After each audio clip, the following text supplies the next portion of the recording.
What up?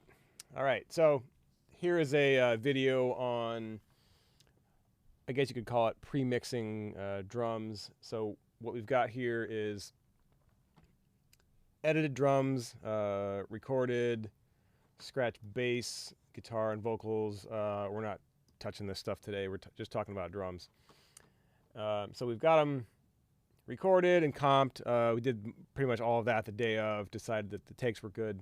And then these are now edited and consolidated to look clean and aesthetic and pleasing to the eye. So first thing that I do usually is I'll start with the kick drum because I'm a cool guy. And the studio that we did the drums at did not have VMR, which is the gate that I like to use. So I'm kind of like converting, if you will, over to this gate just because I can put extra plugins in here, and I think it's got just more flexibility than this guy right here. So I've done a little bit of this already, and then I decided I should make a video. So I'm 5% of the way through already. So I'll just kind of explain what I've already done.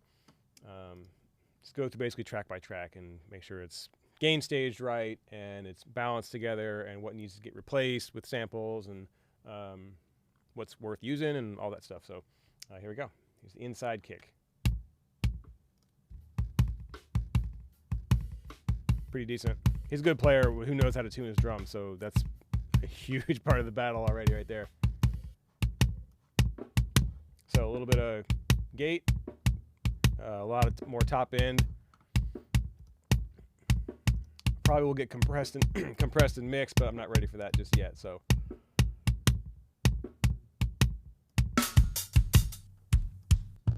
and here's the outside kick, which we noticed this 3 or 4 songs in, 5-song EP. That kind of buzzy sound, I thought it was electronic type of buzz. It sounded like a distortion, but what it was the kick drum head was hitting against the outside microphone. So that track is unfortunately not going to be usable. So put a gate on there, and then a sample. Fucking sounds better anyway. So there's our kick drum.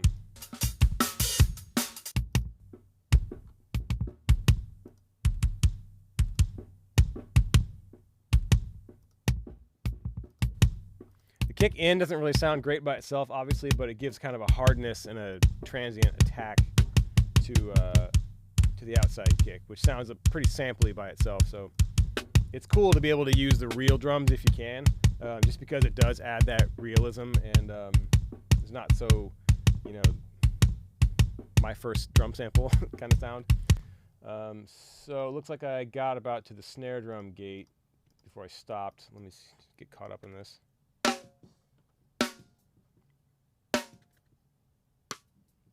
Okay, yeah, that appears to be just gated, and that's it. So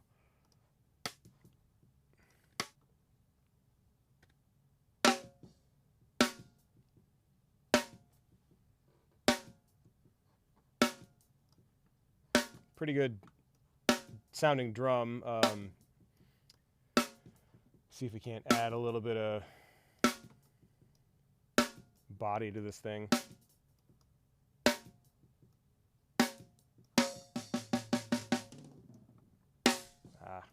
Smart. There we go.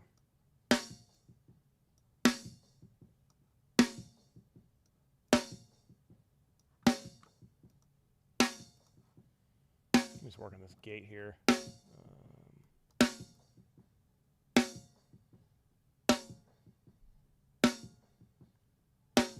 Yeah, I'm gonna have to get that tail from a sample, I think.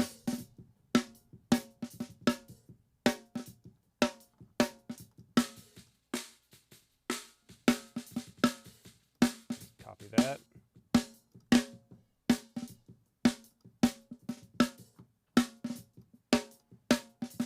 Try flipping a phase, but I probably already checked that, so.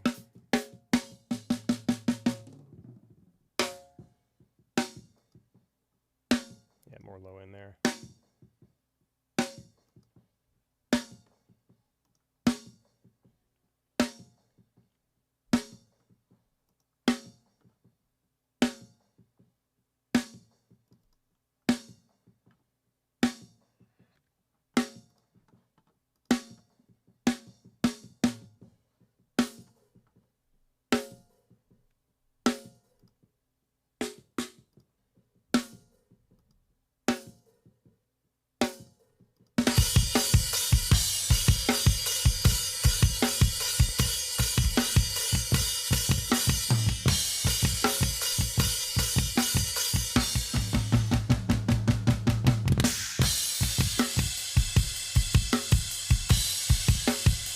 So, I mean, the snare sounds good, but we're going to need a sample to keep up with the kick sample here, because now the kick drum sounds too good for the rest of the recording. So let's do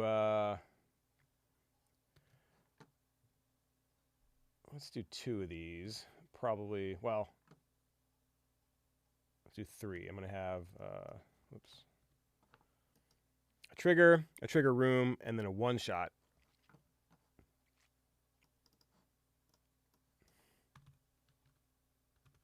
Trig, room, trigger, or sorry, snare, one shot.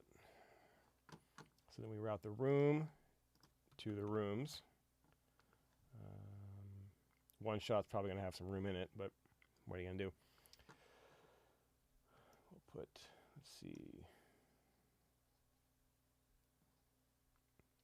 might as well make it stereo, the trigger. Mono stereo. So now here's one of my favorite parts of drum production is choosing the sample. I don't know, I just kind of geek out about it. So my general strategy when choosing drum samples is I want to have a drum that's like what the drummer chose, because we decided on this. This is a production choice. The day we recorded drums, we chose this snare drum to use, so we don't want to go changing stuff just to say we changed it. I mean, we are already decided. So and I kind of want to honor the drummer's choice too. Like, he's got his tone, you know, he's a good player, and I don't like changing guys' sound unless it's bad and then it needs to be better. But he's got a good sound. He takes pride in tuning his drums and having a sound and stuff, so I want to honor that. And then second agenda is to, you know, improve the recording. Just to make, because my personal aesthetic that I like is I want something that's like larger than life, you know, big, sleek, super sexy, huge, big, badass thing. Not a neutral sounding recording. Like, I think that's just kind of boring, especially for, you know, rock music. Just the way I want to hear albums is I want it to sound as good as possible, while still maintaining some realism. So with that in mind, I will be selecting my drums. I'll be thinking of what sample libraries do I have that sort of match that description. And this band is kind of like an Incubus kind of rock. So it's nothing too heavy, nothing too low tuned. I mean, he's said specifically we're going for like a Deftones type of snare. So that's going to be something kind of high, something maybe tight, pretty bright. So I'm going to be looking at my libraries with that in mind. And I mean, this CLA snares is a pretty straight ahead thing. So let's just see what they are. So we just go through and audition them. Mute these guys for now.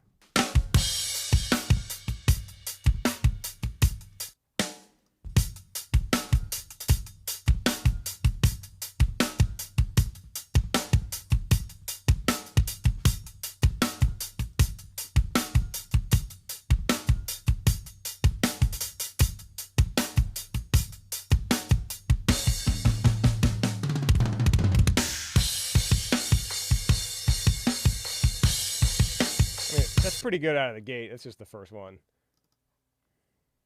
I wish I could remember what type of snare that is. I could ask him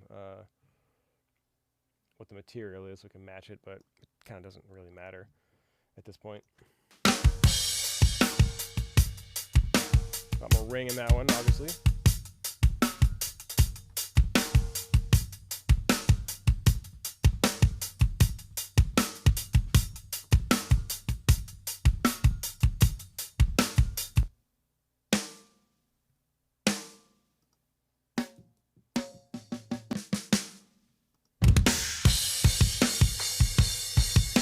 Pretty good. I'll pay attention to the tuning once I select one that's got a cool tone.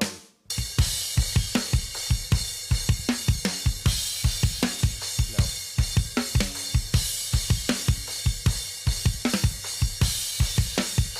Nope.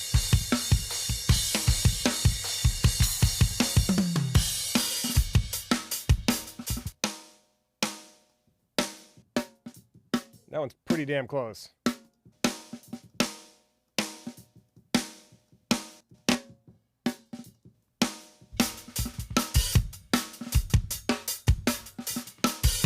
We got Tama Bell brass. I think maybe it's in this one and the first one I like also.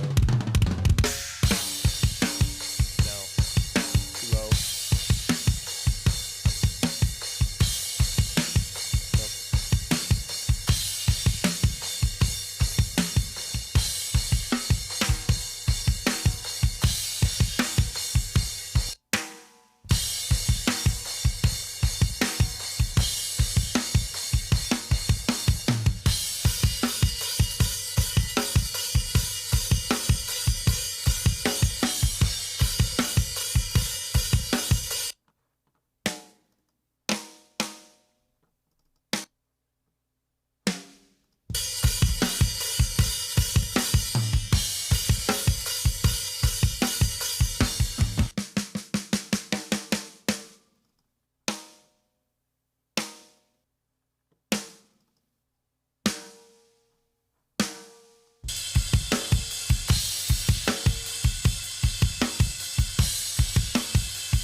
I'm gonna go with this one.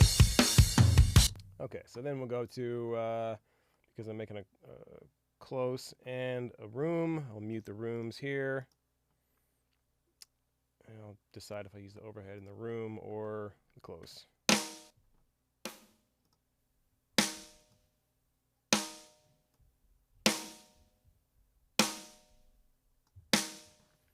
Copy it down here.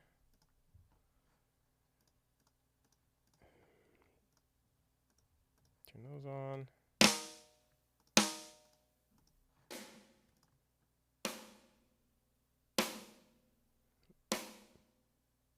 Yeah, it's more of a close mic thing.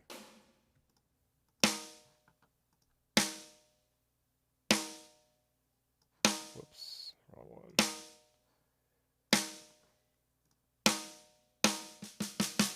So it does add ambience, but it blends in better with the close than the rooms. Yeah, sure, okay. And then we just go back and turn these up just to have some gain on them.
Now that feels like it's leaning a little bit heavy left, so I'm just going to, in the plug-in here, lean it to the right. Try and center it. Yeah, that one's left. I just like me a nice centered room reverb. Yeah, it was far left.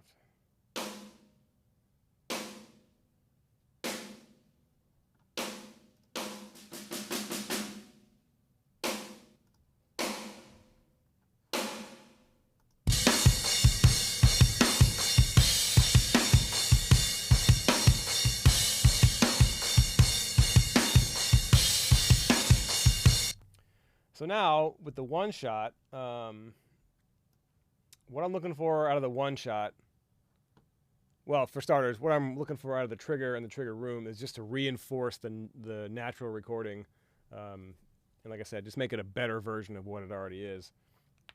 And then with the one shot, this is where I can have a little bit more cartoonish sort of sound, just to tuck in, just for a little bit more muscle on each hit. So I don't know my one-shot library as much. So I'll just start with, I'll just pick this one. Let's go through and audition them. Factory default.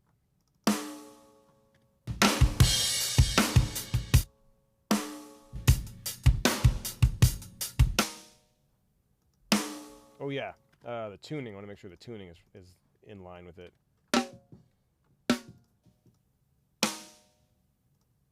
Play with this for a second.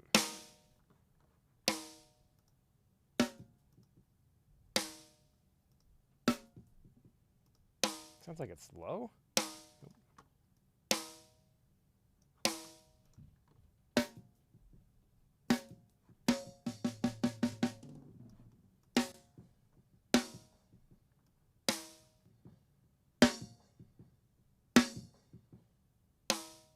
That's too high. Maybe it was fine. I don't know. I have a hard time with drum tuning pitch sometimes.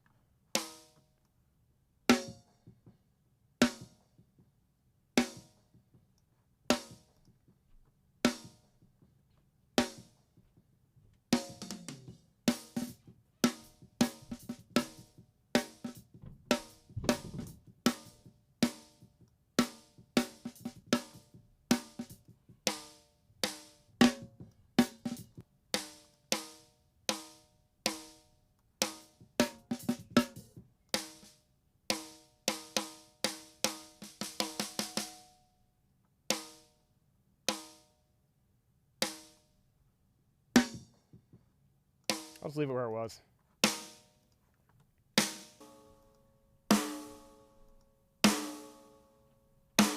The one shot feels more out.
Got all after all that messing with the tuning, I don't like the what you call it, the overtones.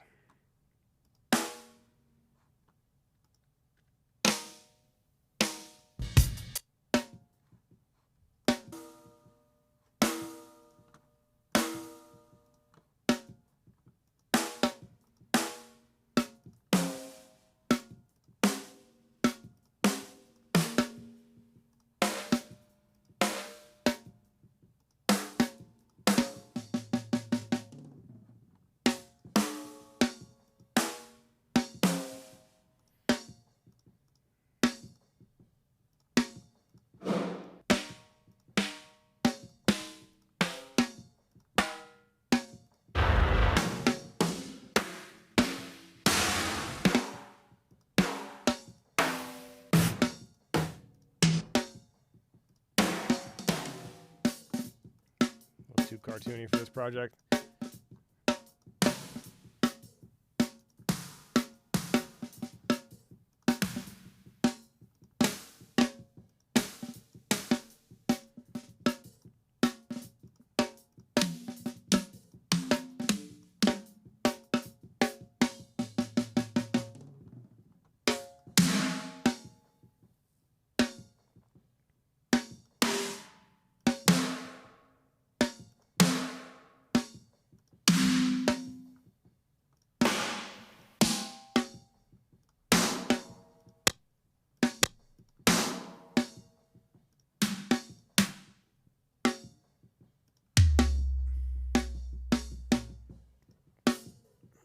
Leaning kind of towards that first package here, the Carson Slovak one.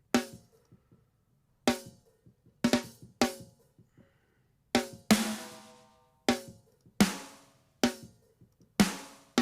was decent.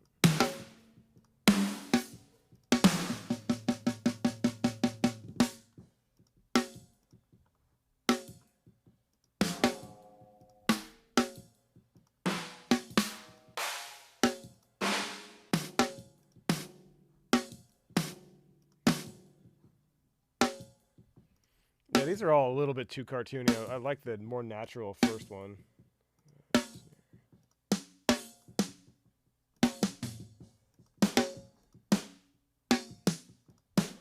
These are pretty natural.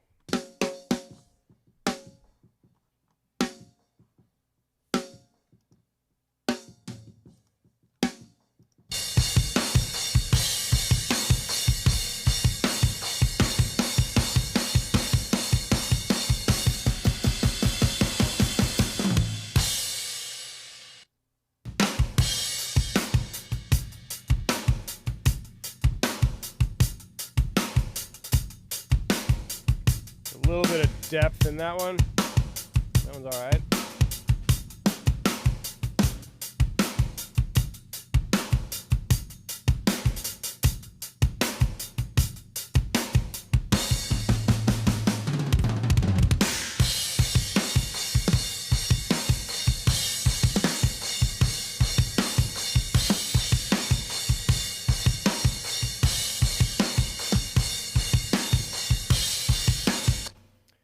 So one thing I don't like about them is that I can kind of hear two different drums going at once.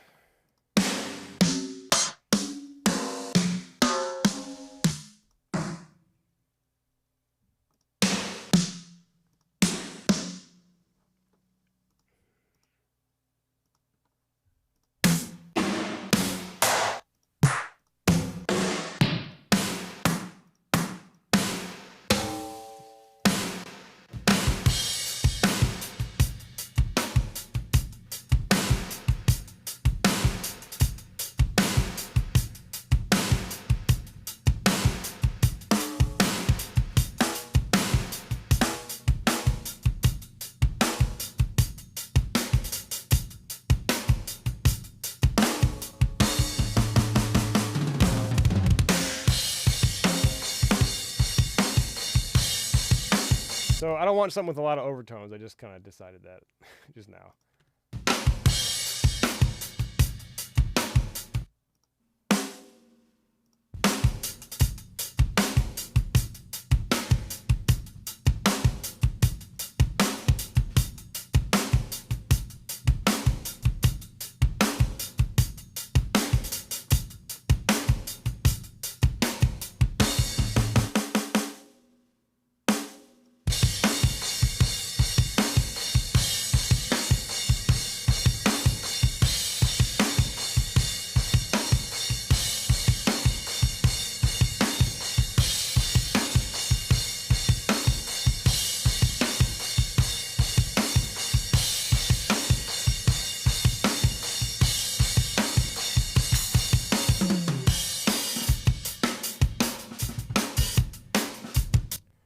That's to be decided there. I'm not totally loving it, but I don't totally hate it either. So I'll leave that alone. Go to the toms. So there's no tom 1 in this song. Toms can be a little tricky, but Hopefully they're good off the bat.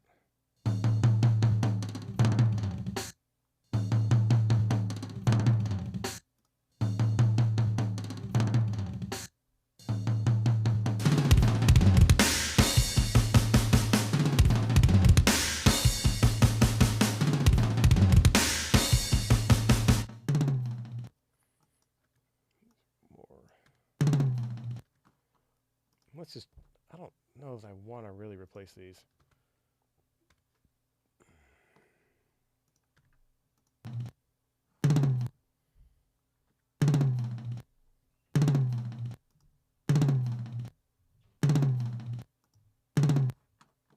See if I can make it work.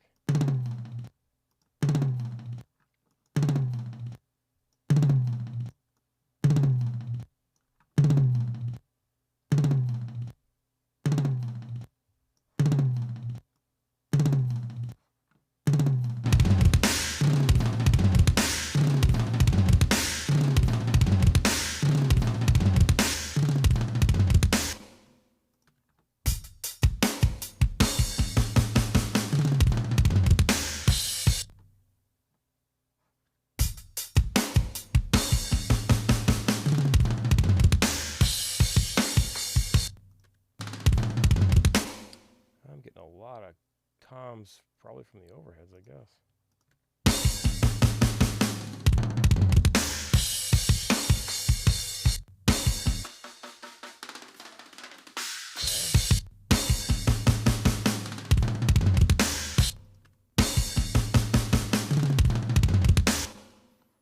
Probably too much low end there. I don't need that.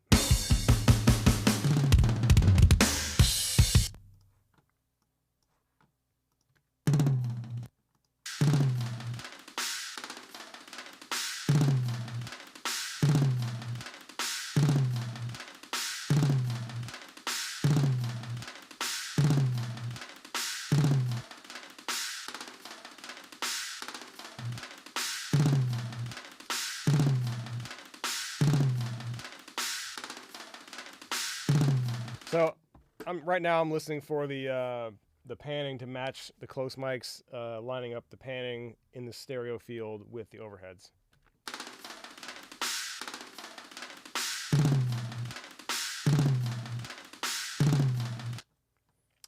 And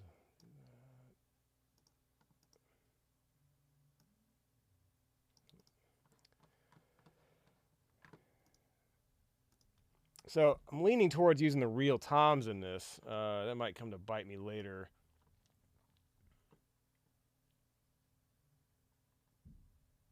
But I know the toms are played really well, so there's not a whole lot of reason to clean them up from a performance perspective.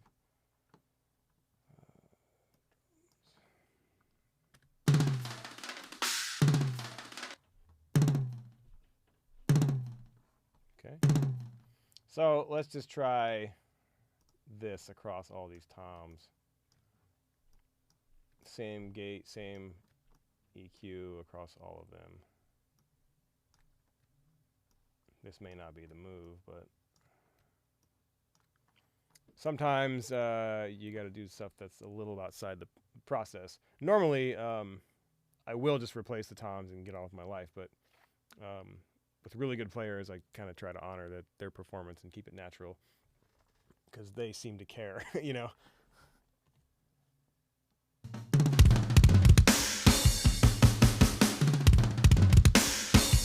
So that sounds okay. Let me just get a little more gain out of it here.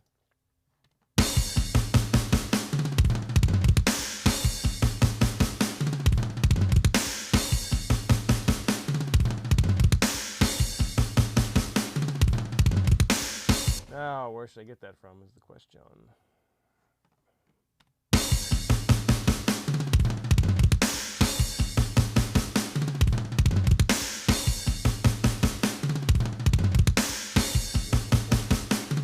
Hey! Route him to the toms bus. Smart guy. Yep, it does go to shells, but it goes to toms first.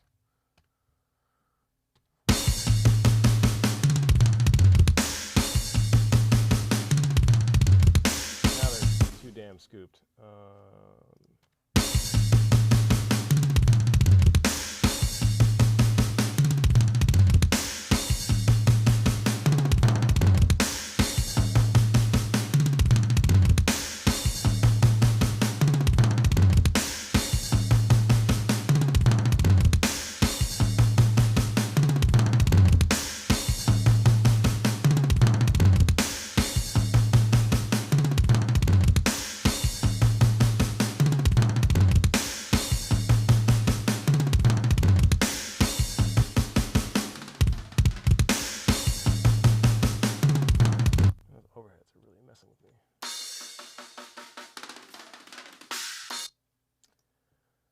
let me cut a little mid-range out of that.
So this is kind of what I meant by coming to bite me.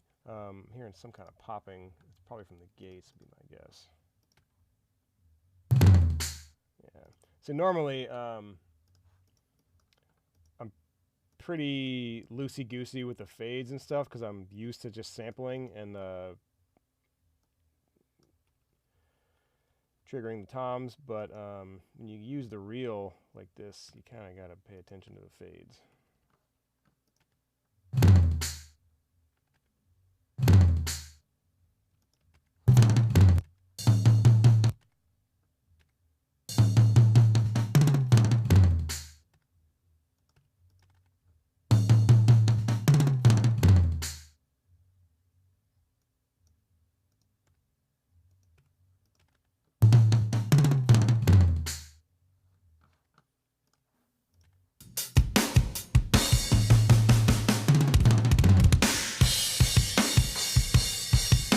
Still maybe a little warm in those toms. Too much warmth going on there.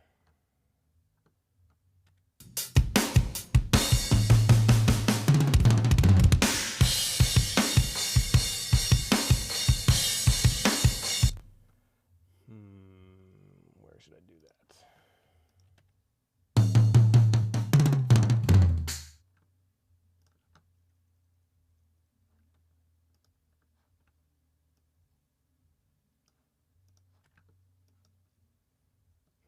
Bet you're getting pretty sick of hearing this fill.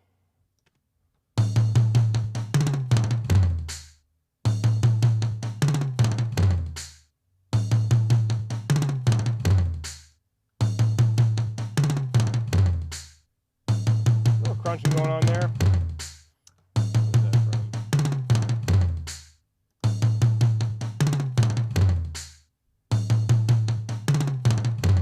Just checking downstream here what's going on. Go from all those individual mic toms to the toms, which goes to the shells, which goes to the band aux. So a lot of crap happening here.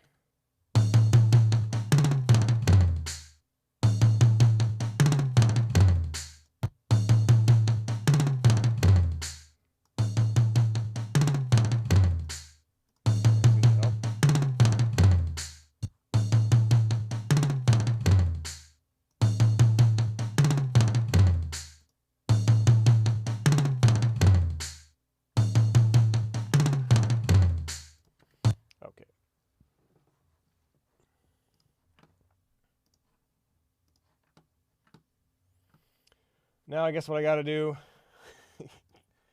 is there's no escaping the tedium, you know. I check all these fades. Yeah. So now cut that, cut that.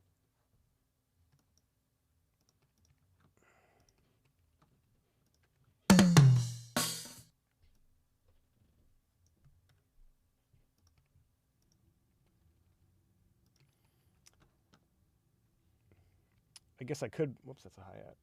I could apply a gate, which I thought I had on here.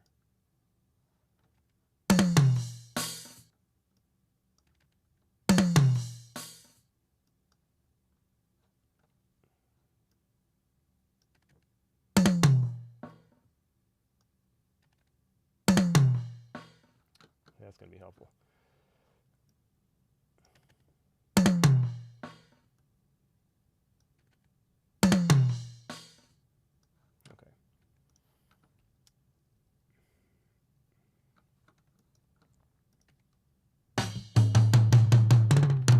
and some stuff's just going to cut through the gate, so we just permanently ensure ourselves there.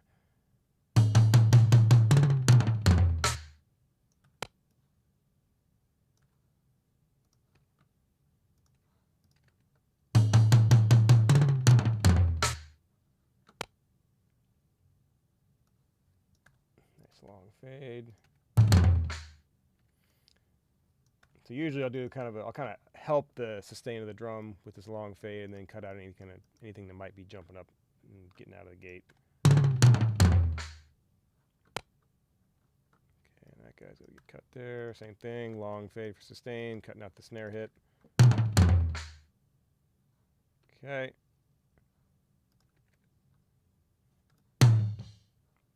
Gate worked fine there, except for that, so might as well cut it because I'm a neurotic. But you probably don't have to.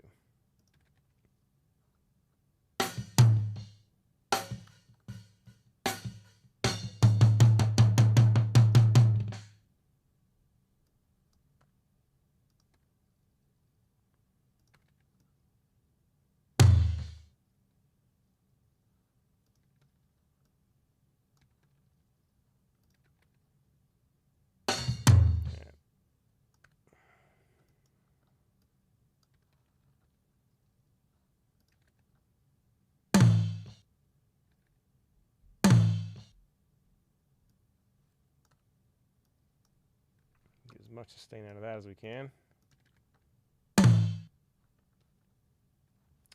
Okay, let's check out the toms in the mix.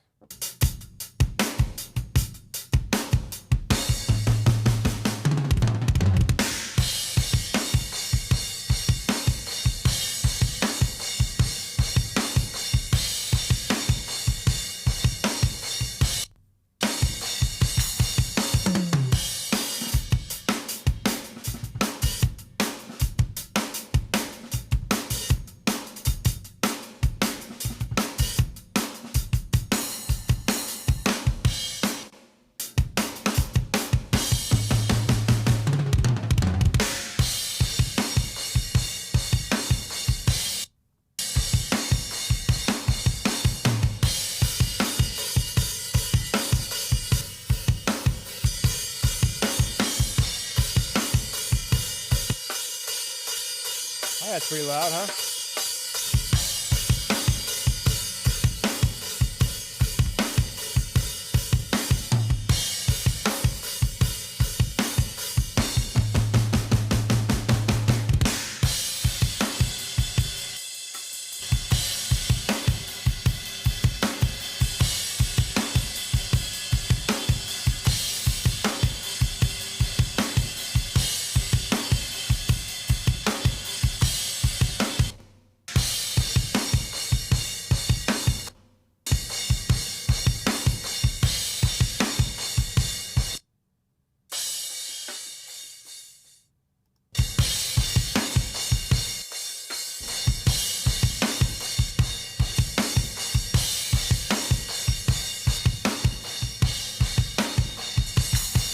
Now I'm basically just checking out the spots and making sure that they're, you know, sitting in the right spot balance-wise.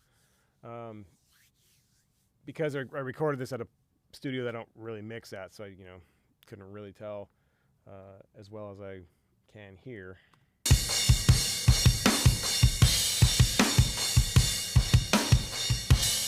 Mostly okay, but I'm going to take them down a couple.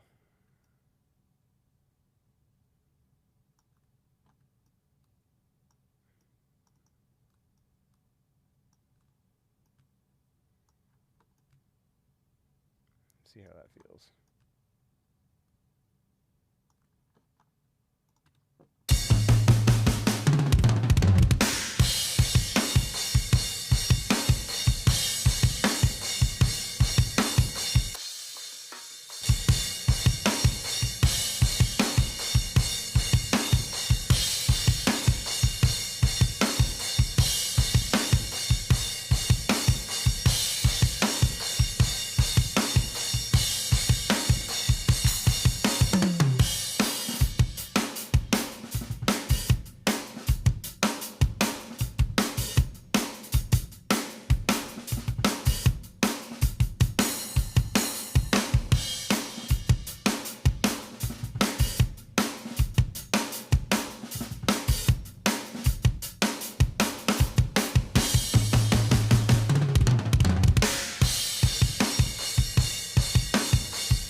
So now I like the cymbals; they're fine. They all sound reasonably good. The balance is in a better spot now. Check out the rooms, see where they're at, see what they're adding to the picture. Whoops, that looks frozen.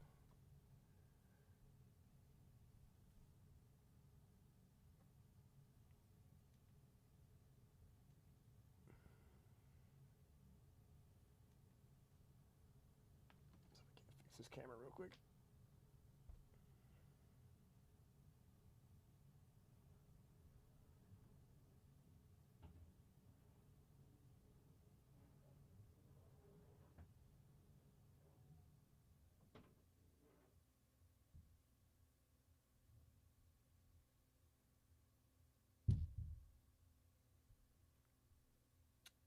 Is it gonna work or?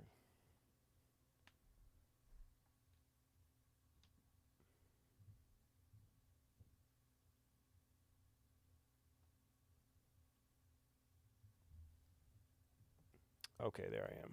Hi. All right. So the rooms.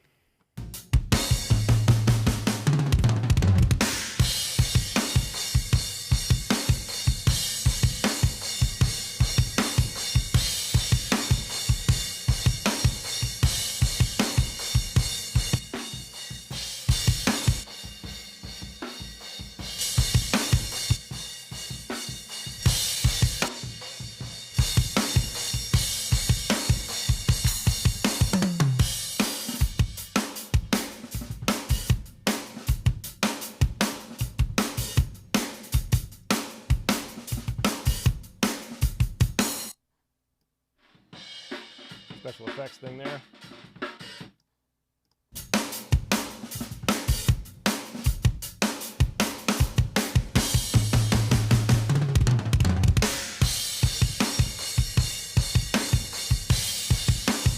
A little more goose out of these toms here.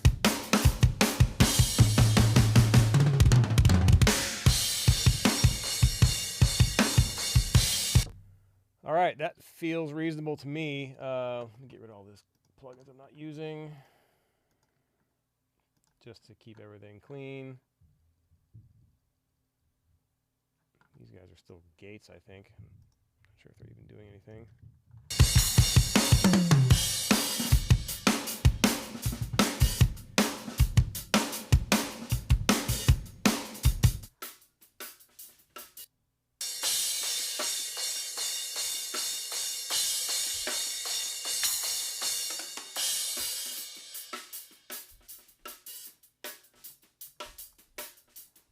Trim that one. Forgot to trim that one.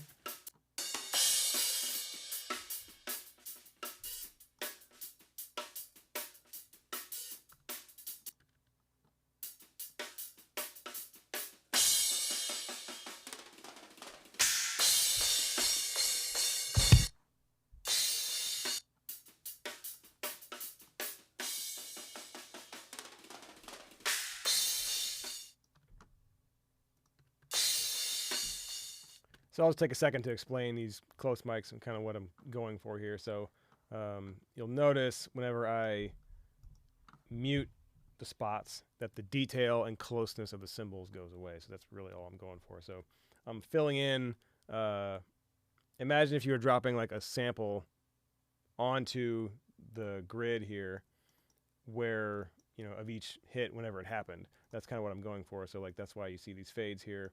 Nice natural fade, and there's nothing, even though it's coming up right there. You know, I don't want the extra noise and ambience and crap there. I want it to be super clean. So, play. And muted spots.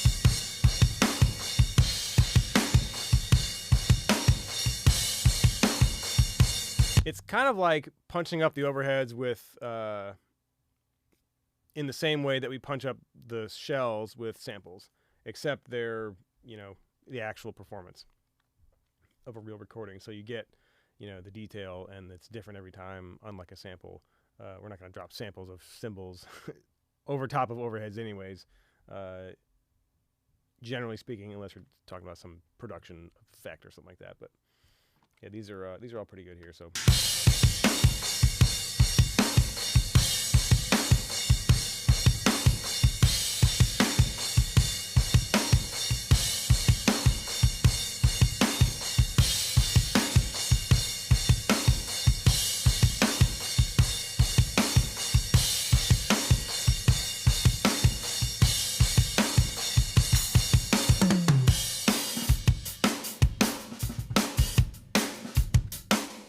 Cool. So moving right along, I'm going to load up the next song and show you how you mix the next song super fast based on these settings in Pro Tools. So I'll be right back.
Okay, I'm back. So here's the next song.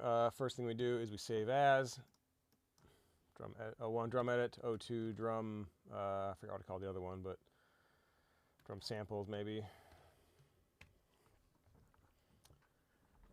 So this is pretty neat. We do on a Mac, Pro Tools, Shift Option I to import from session data. Hopefully this doesn't crash Pro Tools. That's the first session that we did, and we click Match Tracks. Don't need that.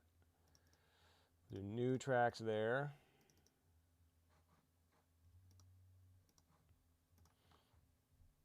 We just go through and confirm that all the tracks are the right ones. At this point in the game, Pro Tools doesn't really get too confused because we don't have a lot of any new tracks that aren't the basic thing, so that everything's pretty identical. Yeah, we don't need that either. We just don't want to be changing stuff we don't need to change yet. So, and then we choose which things we want here. No clips, because that'll bring in the other performances. Any other audio, main volume. I think at this point it's okay to do all this stuff here.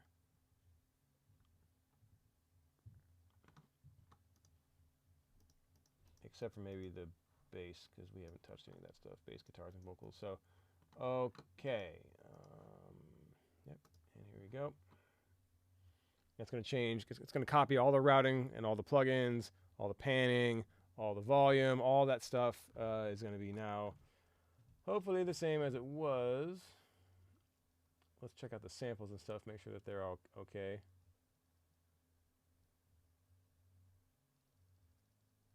Oh yeah, because these are new tracks, so we got to copy the audio from the snare track onto these 3 sample tracks here. And let's check it out. What happened here? Oh, I do need my effects. Never mind. So same thing. Shift Option I. This is just I'm basically getting ready to mix, because these are all these tracks here, the effects and the master. This is my mix template. So I used to kind of do it separately, but now it just took too long to mix prep and like Y delay and everything. So I record into my mix template with my 2-bus settings and all that stuff kind of already going. And just so I know what it's going to sound like, so I can make better decisions when it's further along. And then one other thing I would like to show here is here's a little trick. So same thing, import session data, and I make a folder on my desktop called Common Files with a bunch of crap in here, recall sheets, my massive patches, Pro Tools track set, presets, and all that stuff, plugin list, useful things I have to get to all the time. So I made a Pro Tools session called Raven Window Config. Load that. No tracks in there, but it is, so the window configuration is it's how big the mix window is, where the plugins are on the screen, all this sort of crap. So click window configurations, and that's all we're going to import is no tracks, no information, no audio, no nothing, except for this window configuration thing. And then window configuration, and there it is. So we load it. It's ironically outdated, so I got to change it, but yeah, there we go.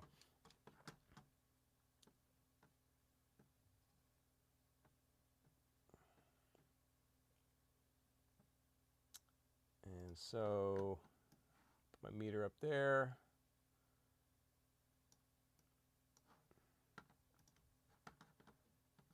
Okay, let's check it out.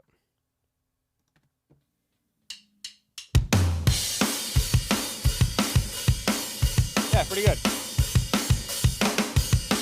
In like 4 minutes,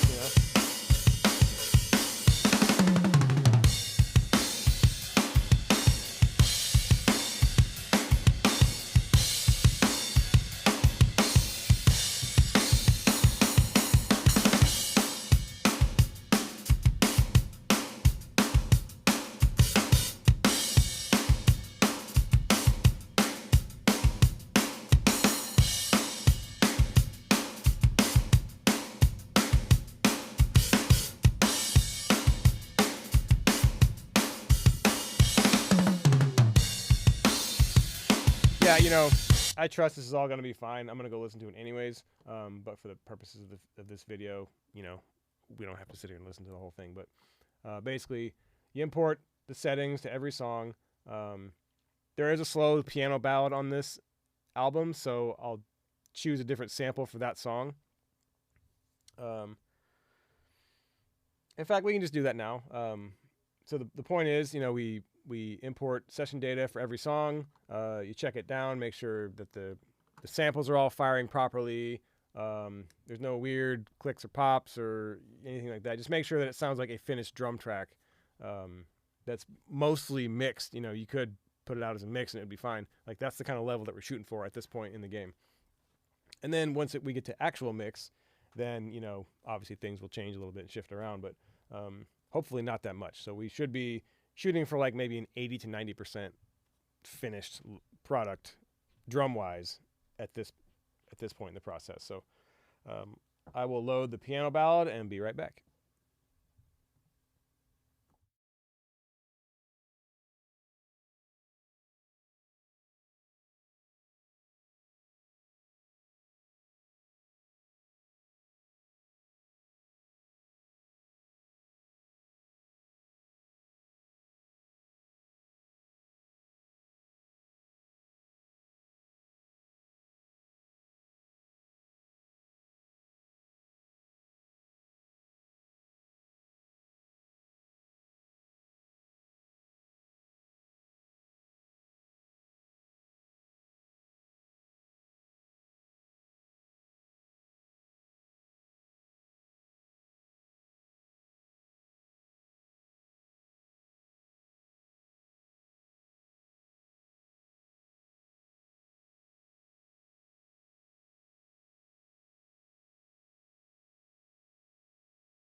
Okay, I'm back. So I realized as I was loading this that um, the first time that I ran through this, I did not have my microphone going through the video. So I'll show you how to import session data, and we'll change the sample for the piano ballad all in the same thing here.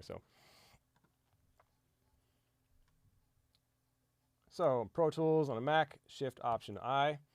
This is called import session data, and we're going to go to the first song, session, and click match tracks. Don't need to click. And basically what this does is it's, this is the first session, kickin.e, going to kickin.e for this session. And what this is going to do is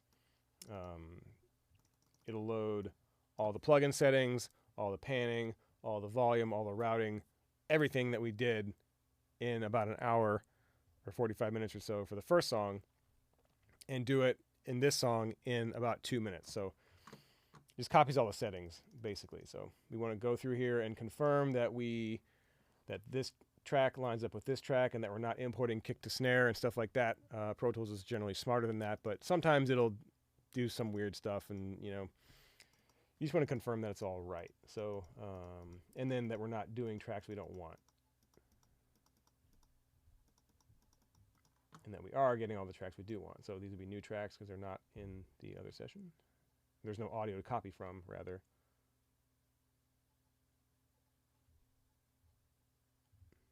So we'll just import those tracks wholesale. And then once we get these trigger tracks in there, we will just drag the audio down from snare top into there just so it has a trigger source. So we don't need bass, guitar, or vocals. And we already have the effects because I needed to have the effects and the 2-bus stuff and the master faders, because I had to have the microphone for this routed to the video for the purposes of the video. So we already did that before I got on the video. So, and then so we want to make sure that we do not import the main playlist, because that'll import the other songs audio, and we don't want that.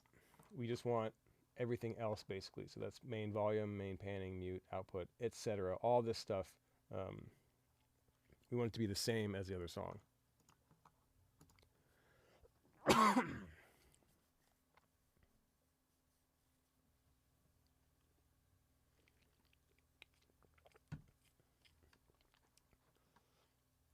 So this should sound like a drum track from the other song.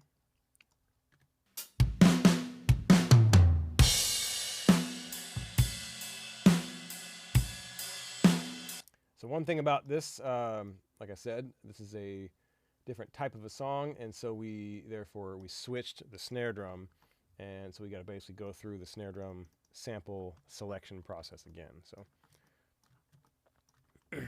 not the high Deftones-y snare. This is a lower, fatter snare.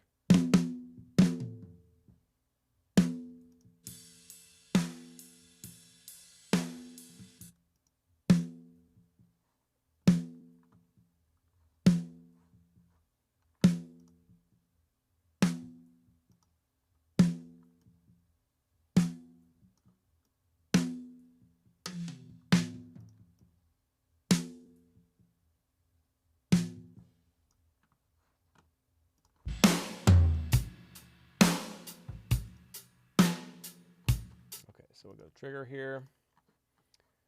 We're just going to find a low fat snare.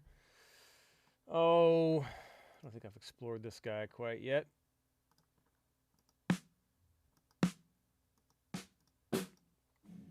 Little tight.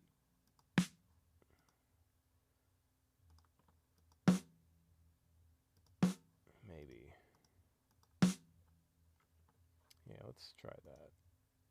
Default. I have not put any presets for this yet, so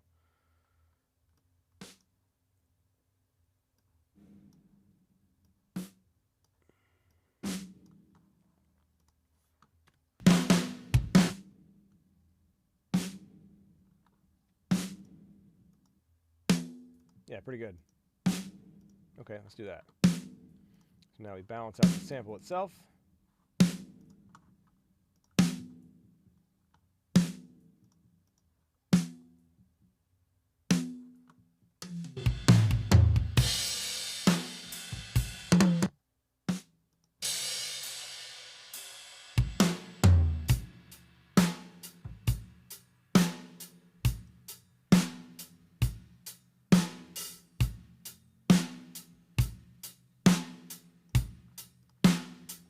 kick's not firing for some reason.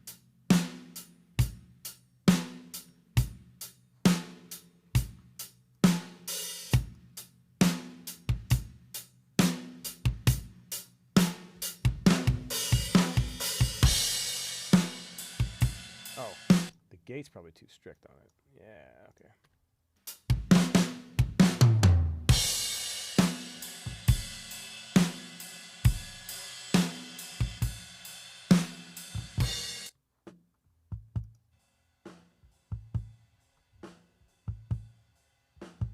So that doesn't have that beater or the head hitting the microphone thing. I might address that in a second, or I may go with the sample anyway.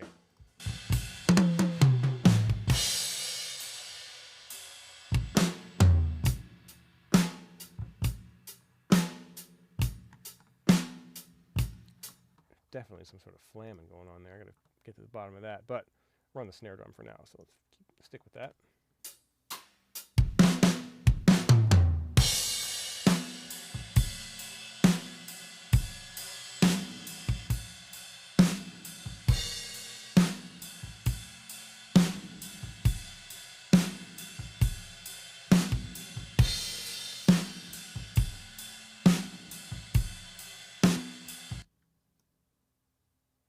Copy to the room. Mute the close. Turn these guys on.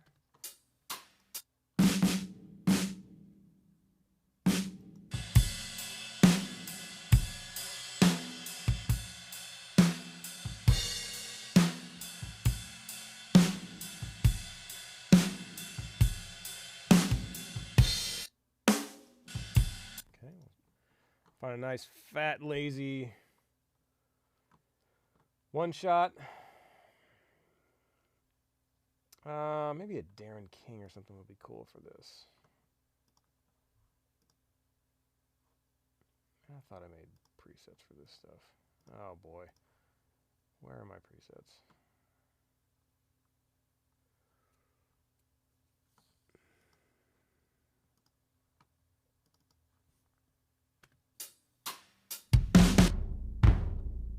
Oops, that's a kick. That's not what I want.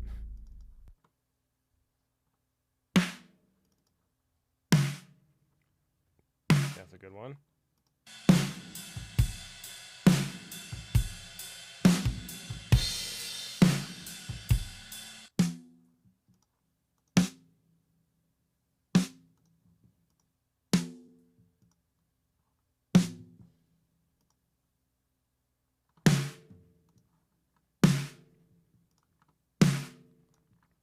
Okay, I'm gonna get the pitch of these somewhat lined up.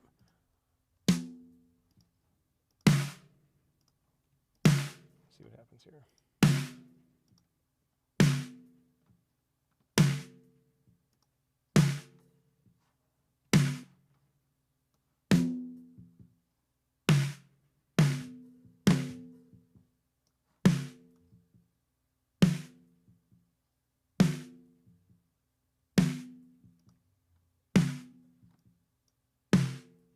I don't know. I'm just gonna leave it, I think.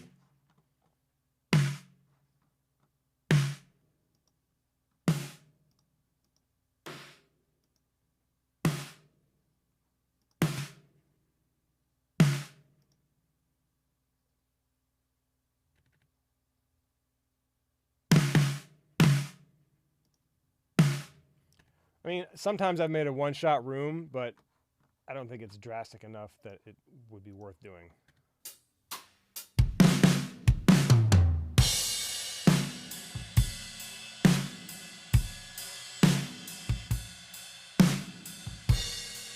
All right, let's check out this kick drum here.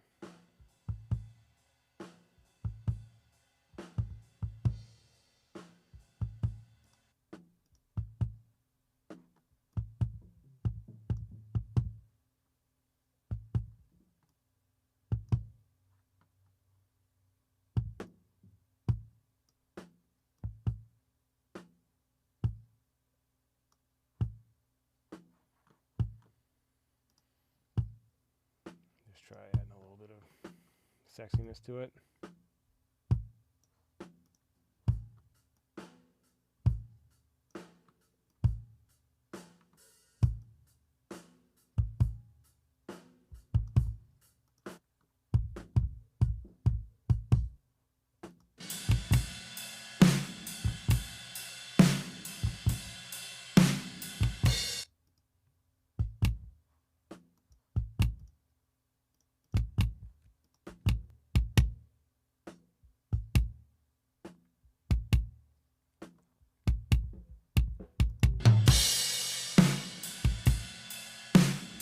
Now this treble boost here may not be appropriate for the song.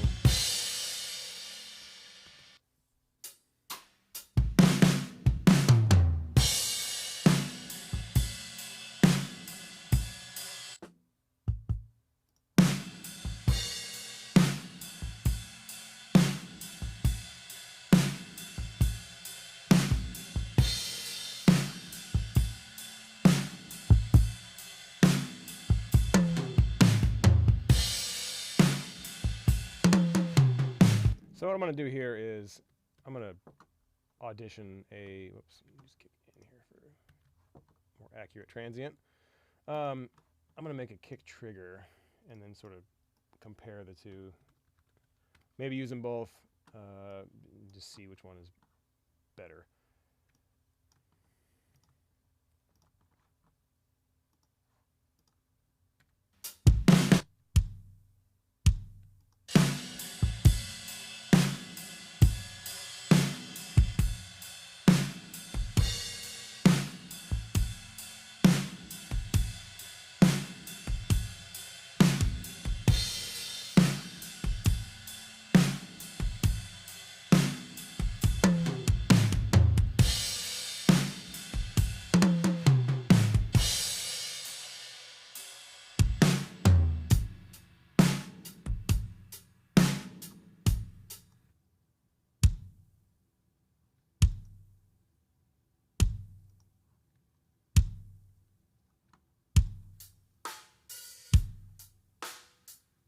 I'm going to make sure I'm not missing any of those pickup notes for the kick drum.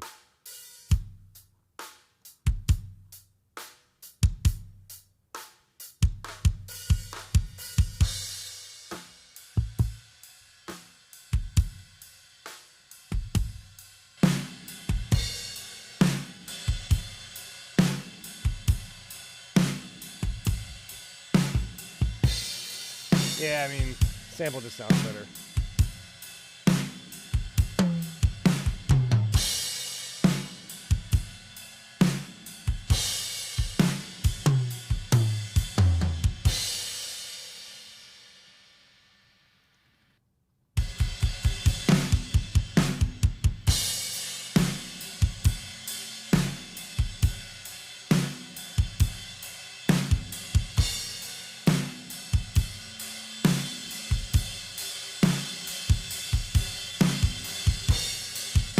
Now, I'm trying to decide, is it kind of appropriate enough, or is it ballady enough for the song? I mean, it sounds good, and it's the same kick we used on the other song.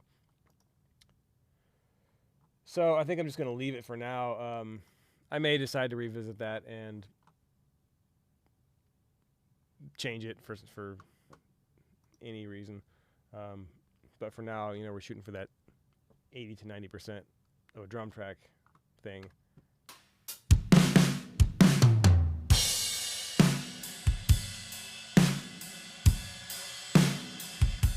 Probably add some more room back into this song.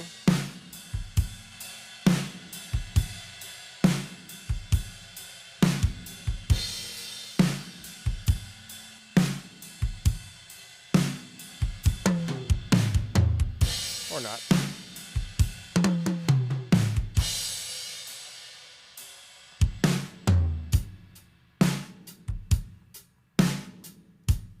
Let's turn those down in case they get unmuted for some reason, which I'm sure they would. The drum group on.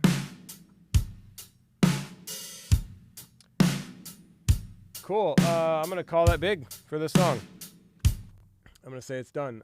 So, you know, for the rest of the songs, I'm just going to repeat the process. There might have been another song we switched the snare out, but I'll do the same thing. I'll just find a sample that I like that, fits the drummer's sound, fits the song, enhances the recording, all that stuff. So that's how we get the drums ready for everyone else to track, and mostly mixed, All right, thanks for watching.